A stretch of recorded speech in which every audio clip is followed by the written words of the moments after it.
that's really sad for this organising committee, and certainly so many looking forward to it. I was indeed. Yeah, everyone hunkering down. I think it will have felt a bit awkward had the events gone on in Oslo with everything else being cancelled. I think you've got to play your part in situations like this, and the IBU very, very keen to get everyone home before shutdown occurs in Finland. They don't want everyone trapped in Kontiolahti. Yeah, and I just wonder, sadly no spectators today. Martin Fourcade deserves more, and hopefully back home in France something will be arranged. I know that's in the thinking at the moment, but he needs an audience to praise him, to appreciate what he's achieved in biathlon. Yeah, I know where a suitable swan song would be the Schalke Stadium next New Year. He may well make an appearance, just like Bjorndalen and Domracheva did. They got a huge reception there, did pretty well. He can probably race there without too much training between now and then. Of course, and of course he's going to be an ambassador for the Summer Olympics in Paris. Because he is the most medalled Olympian in France. Yeah, with his 5 goals. And if you want any understanding of how big a name he is in France, he is on the front page of this week's L'Equipe. That takes some doing, and it is. I think it's a great publication in that it's covers so many sports. It's not obsessed with football. Football features, but they love the judo, the sailing, but to have Martin Fourcade on the front page of that is astonishing. Well, there you see the conditions, -4, not really cold, but it's the wind that's taking the wind chill factor down to below -10, which is why everyone's moving around like a bit of overcooked popcorn, just in a bid to stay warm. Johannes Tingesbø, I'm not sure whether his body language is saying I'm cold or I'm nervous, probably a bit of both. I thought they both looked incredibly nervous this morning, and zeroing the weapons, that wind was influencing hugely the fall of the shots, and they were coming back in and out, getting the perfect zero. Well, the IBU have stuck to the normal rules, Mike, of taking away your 2 worst results of the year. As Johannes Tingesbø sat out 4 events, he loses no points. Martin Fourcade loses 29 points, or he's got to score more than 29 to push his total up at all. So effectively, the Norwegian is 19 points clear, and he starts 21 seconds ahead of Martin Fourcade. Will probably be 25 ahead coming into the range for the first shoot. Which way is this going to go? It's down to nerves. It's down to, I think, control of the rifle today. Martin, we saw his last lap yesterday, and he was faster than Johannes, so he's got some of his best performance in him at the moment. And he said he was incredibly proud of his 2nd position in the sprint competition, and so he should be. He's still able to master his ski speed and his shooting. Johannes, just looking at mine, this, of course you are. It's lane 1. Well, I'll make a little prediction. Yes. If Johannes hits 5 on the first shoot, the race is his. If he misses the very first shot, the crystal globe is going to Fourcade. Oh, nice prediction. And you know what? Throughout Antra-Silva, we saw him missing the first shot from 20 fired a number of times. I think 4 times within 7 races. Interesting. But it'll come down to the stand, because it's so unpredictable in terms of shooting that even though you're keeping that rifle steady, you're going to have to take some risk on a windy day. So it's going to be a fabulous race. Yeah. So our focus will be on the 2 greats, Johannes Tinges, who is trying to defend his overall World Cup title. He lost it while he was away, took a break to go and be with his wife after the birth of their first child. All credit to him for doing that. All credit to him for coming back.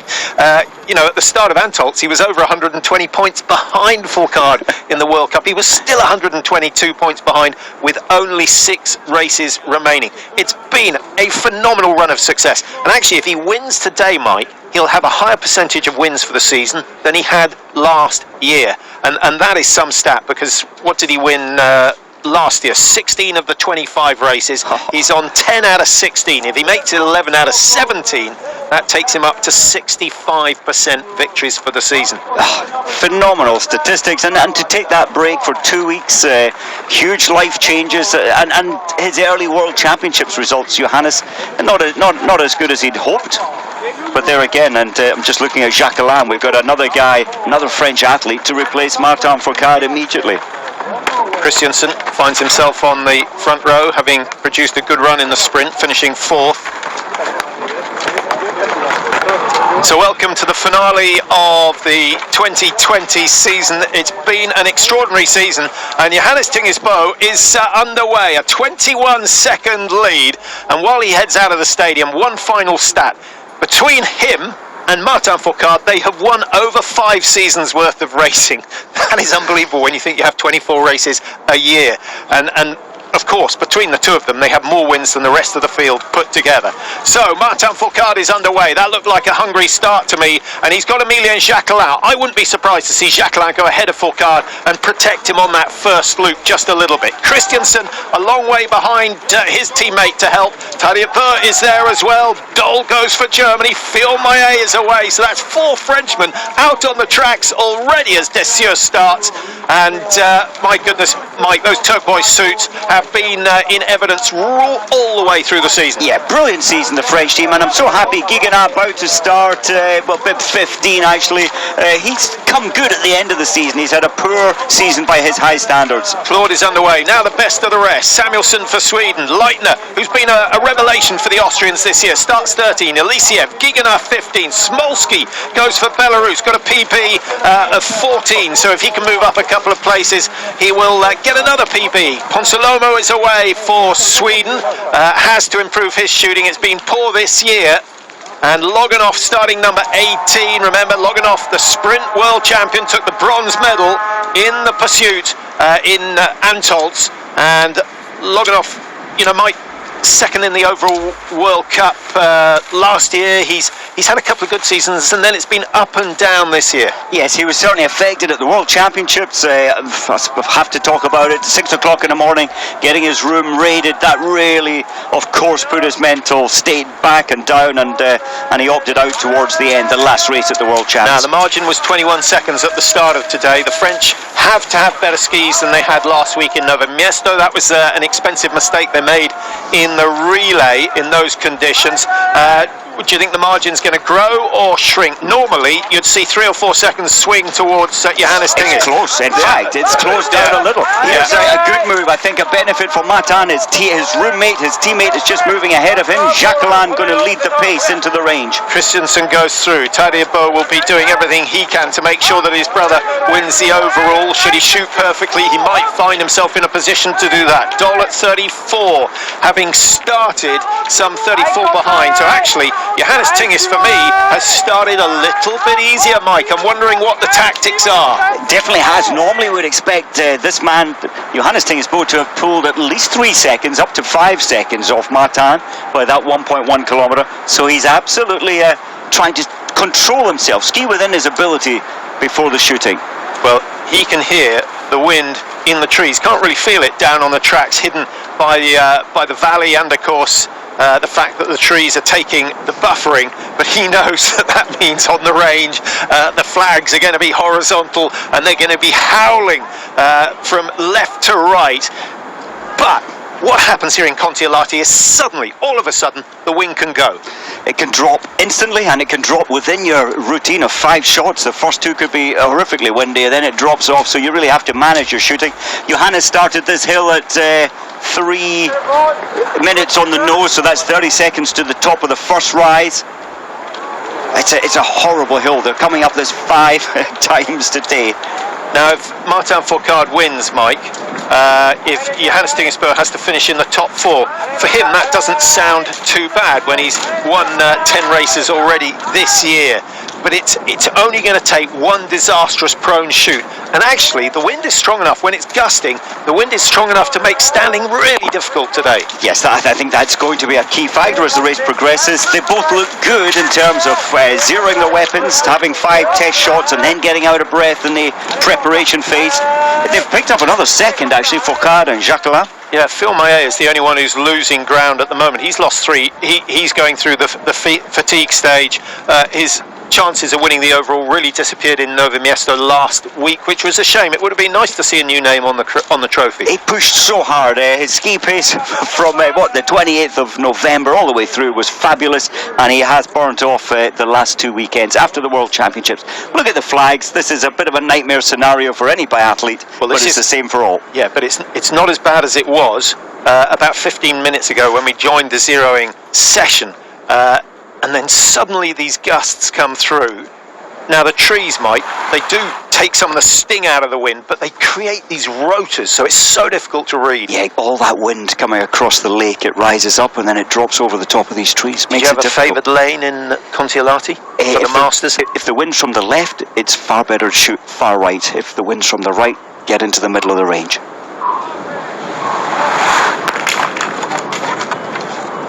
He's got his first.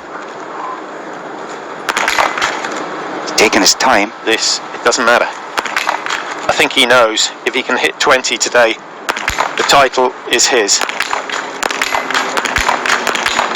That is a perfect start in difficult conditions. Now the wind does pick up for Fourcade and Jacquelin, who could close the gap to 15 seconds.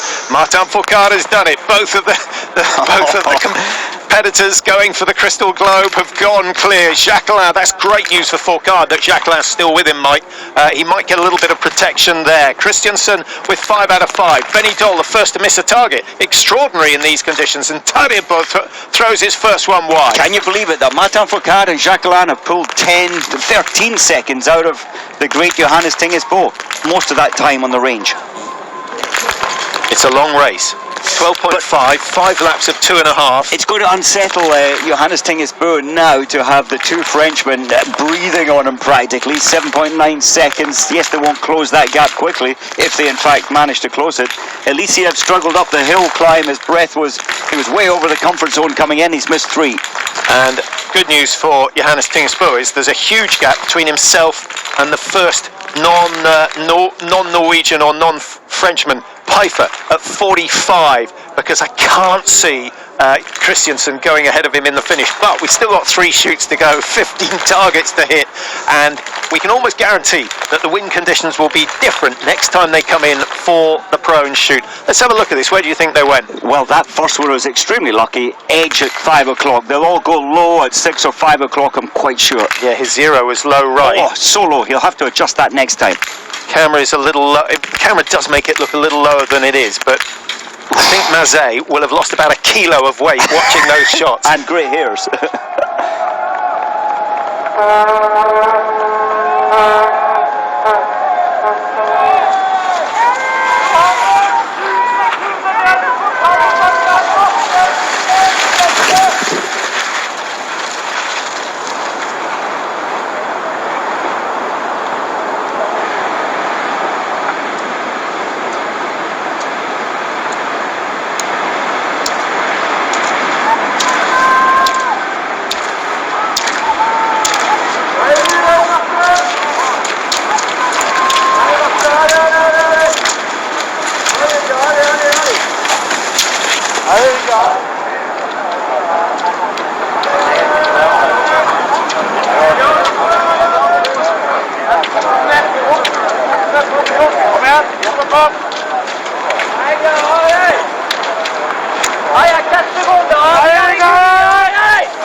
Welcome back to Kontiolahti. We have seen something in the first 50 minutes or so of this race that we've never seen before. Fourcade and Jacquelin closing a massive amount on Johannes Tingesbo. Normally, you'd expect Johannes to say, I've got a 21-second advantage, I'll turn that into 30, and then I'll sit on that cushion. Oh, it's quite amazing, the impetus, the chase. Jacquelin was leading the attack, the chase down, and they've got the time gap down to 4.5 seconds. Pfeiffer, quick look at the sighting board, and Johannes Tingesbo getting all the information he needed, Mike. He had a really good look to see that all his shots were low, bar 1. And, you know, quite honestly, had he not, Johannes Tingesbo taken, further 10 seconds than these two in terms of shooting his prone, he would have missed, because he was so accurately hitting the target down at 6 o'clock. Yes, there's 45 mils to play with, but it's not much, just bigger than a golf ball, the hit scoring section of the target. Well, I think Johannes Tingesbo will have sensed that he has 2 hungry Frenchmen on his heels. They're still clawing back time very, very quickly. I am wondering, Mike, whether the French have set off too hard in pursuit of Johannes Tingesbo. But the fact that Christiansen, who came out of the range at 18, He's actually now at 21, so he's not gaining on Johannes Tingis. So these two are working incredibly hard. They are. It's a very different Johannes Tingis. Is he holding back? Is he suffering? I mean, the stresses the athletes have been under, they haven't known whether they're going to Oslo, they haven't known whether Sunday is cancelled. So many factors are changing all the time, and I think they're a little unsettled today to be given the very final day without too much warning. Well, as Johannes said on his Instagram account, one last dance. It's already shaping up to be a cracking dance. What a tango I think we'll go for by the time this one finishes. I think it's a strip the willow in Scottish dancing terms. It's going to get pretty fast soon. And maybe Johannes is just thinking, I need to master my shooting, calm down, and then final lap try and limit any damage. Now the gap has gone from 45 to 54 for Pfeiffer. Dole now at 59, so that leading group are shifting. And it's not Johannes going slowly, it's Fourcade and Jacquelin really setting a stiff pace. They're going to be right alongside Johannes Tingis when they come in to shoot. All three hit 5 out of 5. Now, Mike, the wind has pretty much died away. That will automatically bring Johannes Tingis both rounds up. So he's not got to adjust too much, and he's not got to aim off too much. No, so he's going to have to bring them on this wind. He's going to have to unwind the sight. So it's picked up again a little. You would suggest that he clicks 3 to the right. Battle of the coaches, Mike, and understandable that Johannes Tingis and Martin Fourcade were looking a little peely-wally and nervous this morning, but the coaches, I've never seen them behaving in the way they did. First strike to Johannes. The nerves there. Will someone lose their concentration? The front three. There's the first mistake from Johannes Tingis and an opportunity for Fourcade. He'll now find himself 150 behind, and suddenly the tactics have to change. If he's got anything left in the tank, Mike, he's got to find it now. He's got to try and pull back. And remember last week, Johannes Tingis was pulling 21 to 23 seconds back off Martin Fourcade per lap. Christensen with a miss. What a race. France 1 and 2, but there's, Fourcade has just got to hope that Johannes Tingis melts down on the final shoot. Seldom do we not have a meltdown from a key player on the last race of the season. So out he comes, 22.7 lost to the two Frenchmen. But it is still advantage Johannes Tingis in terms of the overall World Cup. Obviously Fourcade looking for another win. Psychology, as any psychologist or sports psychologist will clarify, the pressure now, I think, on Johannes Tingis to have been 21 ahead. He's now 22 behind in less than half distance within this race. So the pressure is on Johannes now. But still a fairly healthy gap between himself. What he doesn't want is Fillon-Maillet getting too close to him, and that looks as though it's going to be exactly what happens. Pfeiffer at 57. So he is he's over a penalty loop behind Johannes Tingis at the moment, and he's losing 5 seconds or so a lap. Fillon-Maillet, who missed on the first shoot, started 40 seconds behind. He's at 102. Mike, if he gets up into the top three, that could swing things. So many factors today.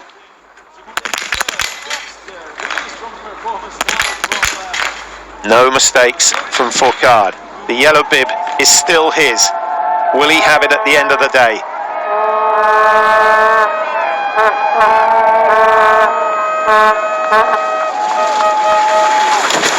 Well, it's nice to hear the hooters. There are a few fans, but they're being kept a good 50 metres away from the tracks behind the bars, and no choice but not to let the spectators in to watch this one. And such a sad situation for Fourcade. It would have been amazing for him to have retired. Maybe next year, in the next time we race in Le Grand Bonnard, that would have been a spectacle. It certainly would, and maybe that's where he'll get his grand farewell. He'll be welcome to any biathlon venue, of course, any time in the future. The pace is still firm here from Martin Fourcade. He's back to his best. He's back to that incredible mindset that he's shown biathlon for the last 12 years. 22.7 was the deficit at the range for Johannes Tingis. Here he comes. He's picked it up. He's certainly more aggressive into this climb. I think he's exhausted today, physically and mentally. Just keep it. He's just got to hold on to third. He's got to not worry about winning the race.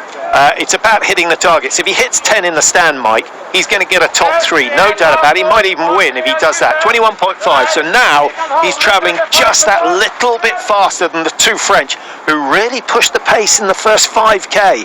Maybe last 2 laps. That's where early start pace. You know that from your park runs. If you go too early over 5k's, you suffer later.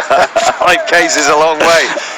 On a pair of skis, not quite the same. Not the speed these guys are going. First 2 loops completed in just over 11 minutes.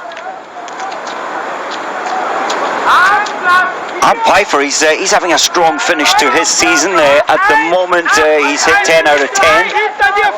Yeah, I thought he might be the one announcing his retirement, but I think that the results he's had in the last couple of weeks, of course he got on the podium in Novo Mesto in the mass start, and to see him celebrating, it was like he'd got another World Championship win. It was. It's so interesting. At the front of the field, the great Martin Fourcade, he's given all his knowledge, he's shared all his training plans, and he shares a room with Jacques Alain, who's right up there with him, supporting him. So handing the baton over effectively to the next great French star. Yeah, Jacques Alain has been excellent since we went to Antolz, and of course, some brilliant performances from him. He's beginning to tire. Jacques Alain, he's a big, strong athlete. This hill is so tough. Only 3rd time up it. They've got 2 more times to go. In terms of World Championships, Mike, Martin Fourcade, 4 times pursuit world champion. Johannes Tingesbo, 3 times pursuit silver medalist. What does that tell you? The latter stages, meltdown in Östersund last year. He could have won. He could have won this year. He was in a sprint finish with Jacques Alain. Didn't know how to cope with a young Frenchman. That was incredible. We didn't expect that from Johannes Tingesbo when it came to tactics or ski speed, but Jacques Alain was clever. He was hunting. He played everything right. Now, if Johannes Tingesbo finishes 4th today and Martin Fourcade wins, and I still can't believe Jacques Alain will take the win away from Martin Fourcade. We'll have to wait and see. Won't be too long. 4th is worth 43 points. 60 points, of course, for a win. 4th is still good enough for Johannes Tingesbo to be the World Cup winner for 2020. So the range, of course, Martin will go up to lane 1 and Jacques Alain lane 2, and Johannes, when he comes in 19 seconds later, he'll slide into lane 3. And of course, if Jacques Alain wins today, Mike, he takes the pursuit title. He gets himself his first Crystal Globe. So far, so good. He seems and to actually, if he finishes in the top 2, he's guaranteed to take the Globe. So it doesn't matter if Fourcade beats him. Expressionless Martin. In fact, he doesn't even look out of breath. Martin, his recoveries are so quick. Composure. Fourcade can, of course, win the Crystal Globe as well, but Jacques Alain will have to finish out of the top 4. It doesn't look likely at the moment. Pressure on Johannes Tingesbo. Not so much pressure. Not so much pressure. Can he focus? He knows that they have both missed.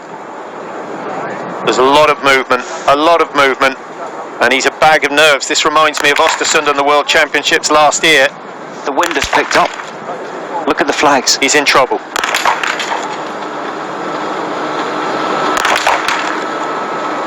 Oh my word. Trouble.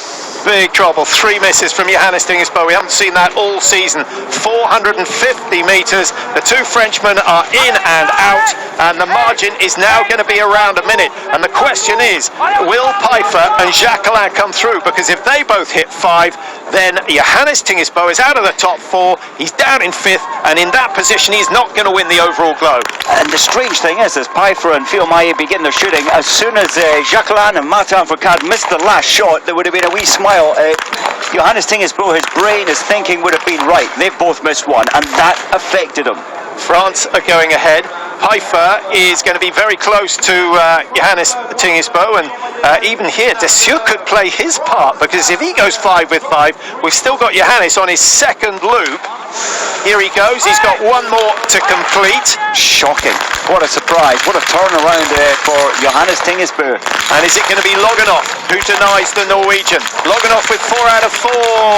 Does the 5th one go down? Ponsiluoma of Sweden's got 5. Loganov delayed, but is down. Christiansen is 5 out of 5. Out comes Johannes Tingis. He's outside the globe positions at the moment, down in 5th. He cannot afford another shoot like that. Mike, we saw it in Östersund. If he has one failing, it is the absolute pressure situation. Incredible. I didn't expect that, but I really believe in terms of the win now, when Martin Fourcade was shooting, it was less, and then it picked up almost immediately, and that makes life difficult. So Fourcade and Jacquelin away, there's the miss. And then the wind picks up. Luck of the day. France 1, 2 and 3 at the moment. They will have been told at the front there that Johannes Tingis has missed 3. They practically won't believe it, but it is true. And they've got a huge lead now. What is it, back to Johannes Tingis 107? A minute 7 behind. Pfeiffer just ahead. He'll overtake Pfeiffer. I don't think he's going to close down much on Fillon-Maillet. So at the moment it looks as though the best that Johannes Tingis can finish will be 4th position. If that is the case, by my calculation, 2 points in it in the World Cup for the season. But look further down, Christiansen, Lagerud and Bjørntegard 7, 8 and 9, they are only 114, 115, 117 behind. They maybe will assist or can assist Johannes Tingis in some way on the track at least. Well, we've never seen this. We've never really had an opportunity where a team can play a major part. The French have done everything they possibly could. And here comes Fillon-Maillet, who will have done what they asked him to do this morning. Get yourself up into the top 3, get ahead of Johannes Tingis should he make mistakes, and stay there. The final shoot is crucial.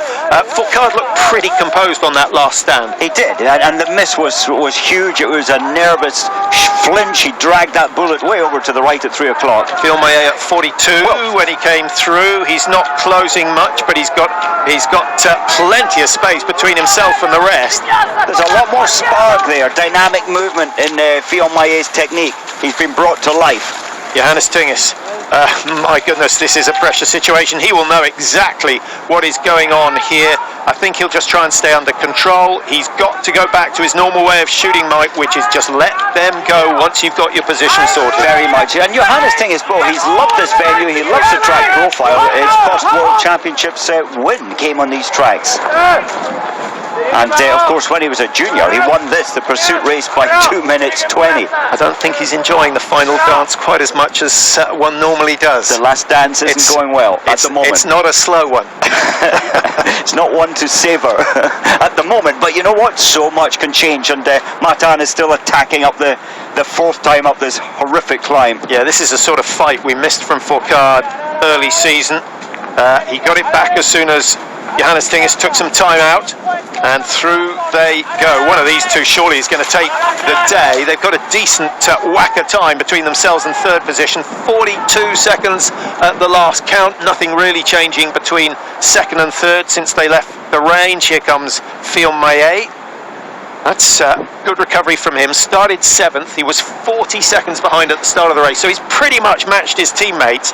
And Mike, what's so astonishing is that we've got Fillon-Maillet and Jacquelin, Martin Fourcade, all 3 have won races this year. We've got Dessieux, we've got Guigner, who I assume next year is going to come back to a much better form.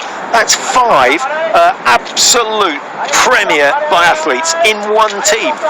And that has to, as well as the outstanding career Martin Fourcade has had, a lot of that credit, the strength of this team, comes to his giving to the team and wanting the French team to be the best.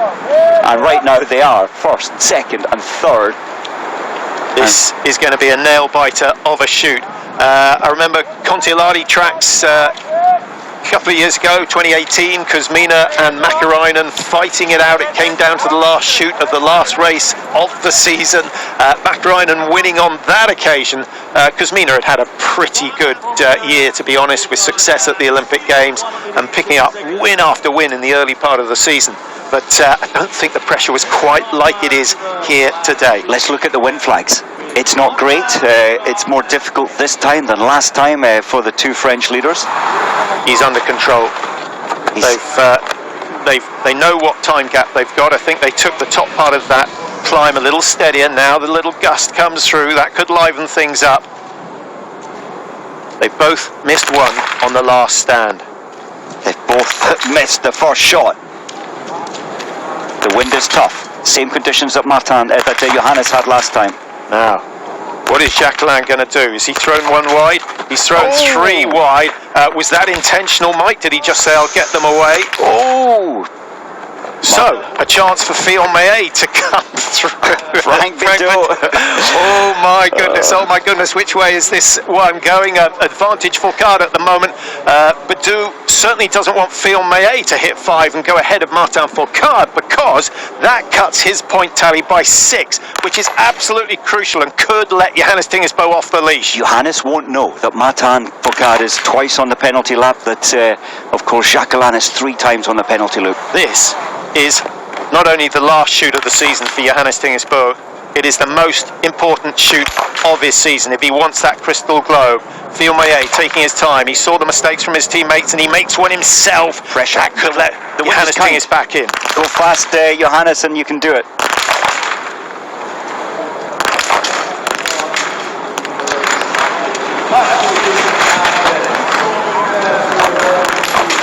Long delay to 3. The wind's dead, it's good.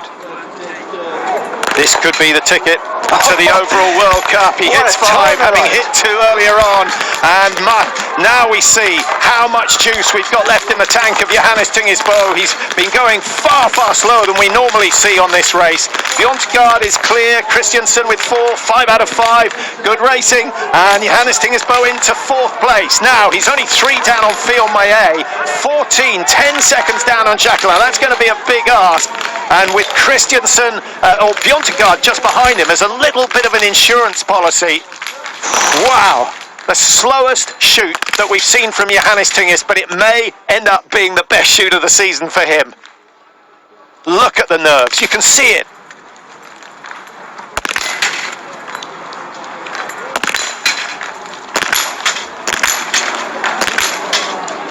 He almost stares down that final target. The energy there, Patrick, with Martin Fourcade having been on that penalty loop twice, 300 metres in his legs before the final lap. Jacquelin, 450 metres in his legs before this final lap.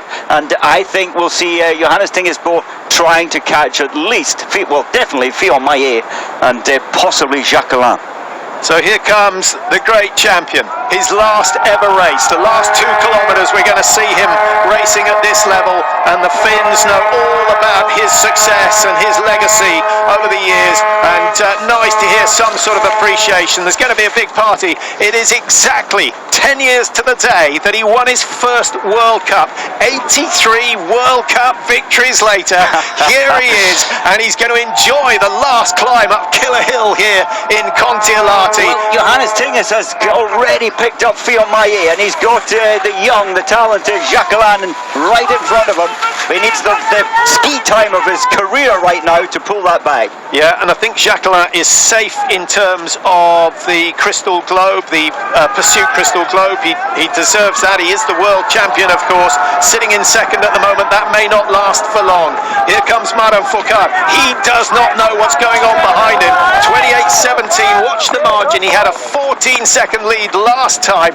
They have eaten the time up, and this is where Jacquelin is paying the price for those first 5 kilometres. Very much, and also for those 3 targets missed the last time. 450 metres around that penalty loop, mentally destroying, physically tiring, and Johannes knows that. Johannes is going to get him. Or is he? Because he's a great tactician, Jacquelin. Maybe he's just playing games here. Well, Jacquelin's a good sprinter. Fillon-Maillet's no slouch over the last 400 metres, so Johannes Tingesbo isn't guaranteed a podium finish, but he only needs top 4, and with Fillon-Maillet back in 4th at the moment, Fourcade 33. So Fourcade I don't think is going to come into the equation, Mike. I think the Crystal Globe, the overall, is going to Johannes Tingesbo for the 2nd season in a row. In my book, that is justification for his brilliant 10 wins this year. Yeah, just outstanding to take a 2 World Cup rest, if you like. Family more important than biathlon for him. He stated that, and it looks like it might have paid off. What a fitting finish for the great Martin Fourcade. You know, to come to your last race, you're nervous, emotional, so much going on in his mind, and he mastered this one like he's done in the 82 previous victories. Yeah, I think he's going to get the freedom of Joensuu, the local town here in Kontiolahti. And remember, his first World Cup win here, he looks almost certain to wrap up his last. Jacquelin's up to his normal tricks, but to out-sprint Johannes Tingis, he's got to stay with him on this last climb. And here we go. Are we going to see a little burst of speed from the French? Has Johannes Tingis got anything left in those legs? They've got another couple of minutes of racing to do before the season is over. And it's Fillon-Maillet who's raised the pulse, raised his game. Christiansen and Bjørntegard are coming. Is that Dole or Pfeiffer behind them? I think that's Pfeiffer just behind as well. Only missed two. Well, interestingly, Fillon-Maillet is lightweight. He's a great climber. I thought that Johannes would try and destroy both of them on this climb. Johannes Tingis is a spent force. It's no wonder, Mike, and I think it's, rather than the effort he's put out on the tracks, I think it's all to do with the nervous energy. I shouldn't think he slept for the last 48 hours. Yeah, he did. He said he was extremely nervous before the 10-kilometre sprint, having just found out the World Cup wasn't going back home to Oslo. Johannes is just on survival. Yeah, Jacquelin in the red bib. Clever game. Very, very windy up on top. He's been looking for shelter. He's had some from Fillon-Maillet. He's now getting it from Johannes Tingis. Wait to see the sparks from him as he comes into the home straight. It could be a 1-2-3 for the French. Oh. And here goes Jacquelin, but a little loss of balance. No fight left in Johannes Tingis. He's off the podium, but the title is still his. He knew what he had to do at the start of the day. Can you believe just one place in it, one shot in it for the whole season? Look at that. He's got his two Frenchmen behind him to separate himself from Johannes Tingis, and he's made this team great. Win number 83. Bittersweet moment for Martin Fourcade. Time to say goodbye, he said last night. And Johannes Tingis celebrates. He's done it, but only by the skin of his lycra suit. It was so close. One more miss, and that would have cost him the title. Mike, that slow, deliberate, controlled, disciplined final shoot from Johannes Tingis has won him his second Crystal Globe. Great discipline. I must say he was fortunate in terms of the wind conditions, but you still had to hold your nerve, and he proved, as always, Johannes Tingis that he can have a bad shoot and he'll put it right the next time. I don't think the script writers would have dared write the script for this one. Martin Fourcade winning his final ever race. The French, the best team of the year, getting a 1-2-3 on the final weekend of the season. And Johannes Tingis winning the World Cup by just 2 points by my calculation. We'll hopefully get the upside on that. They've had their last dance, and what a shame. Well done, Martin. We are going to miss the battle between the two greats. I think he's... I don't often look forward to the interviews, but I think they're going to be quite revealing today, and particularly Johannes Tingis, who must have gone through a few nightmares on that race. Benny Dole started in 6th. He's dropped all the way down the order. Celebrations for the French team. Well done to Vincent Vitoz. We don't get to see him. He's the sort of ski coach for the French team. He has worked miracles. He really has. From a cross-country background, he's brought disciplined, they're disciplined always, he's brought clever training into the French team, and there they are, last race of the season, 1, 2 and 3.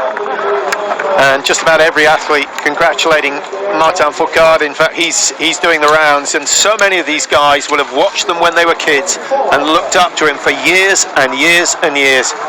He's been an inspiration to many.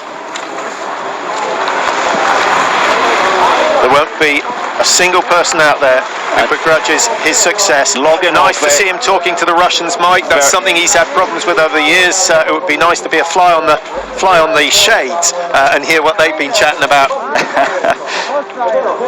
Well done, Martin. He's been so honest throughout his career. I think he's going to be a politician. He hasn't said, but he's got the status and the decency to be a very, very good politician, if that's what he decided. I think a bit of time with the family before that. 2 little daughters. They haven't seen much of it. Worthwhile, yeah. And Helene, of course, has missed him but supported him throughout this journey. Vindish, Formellini there for Italy. Luki Hoffer, who's not managed to match the Frenchman over his career, but he has had a World Cup win. And lovely scenes. There's only one thing missing. from this whole race. It's been perfect, apart from the fact that we haven't had 10,000 fans here to watch it. How would that have changed it? How would the reaction of the crowd have changed the mentality of the two leaders? It may well have added that there's enough pressure to go around, but it may have added that new dimension. If when the crowds are shouting and cheering hits and misses, it can play a little bit more in the psyche. You know, you feel more disappointed. Get the champagne out.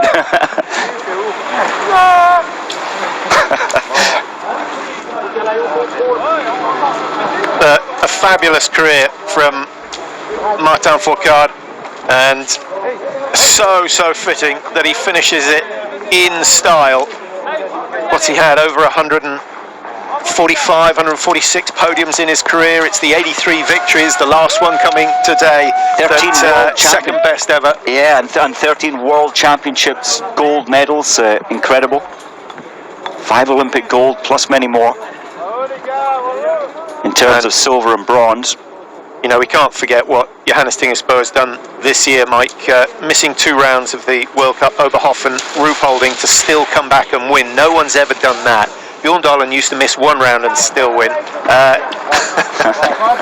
Not enjoying the champagne, I don't think many do. But he's exhausted as well.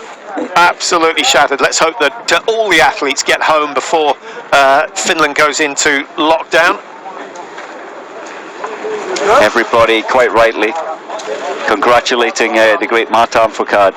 Laurent Claude racing for Belgium, but of course his brother racing for France and doing pretty well over the last half of the season.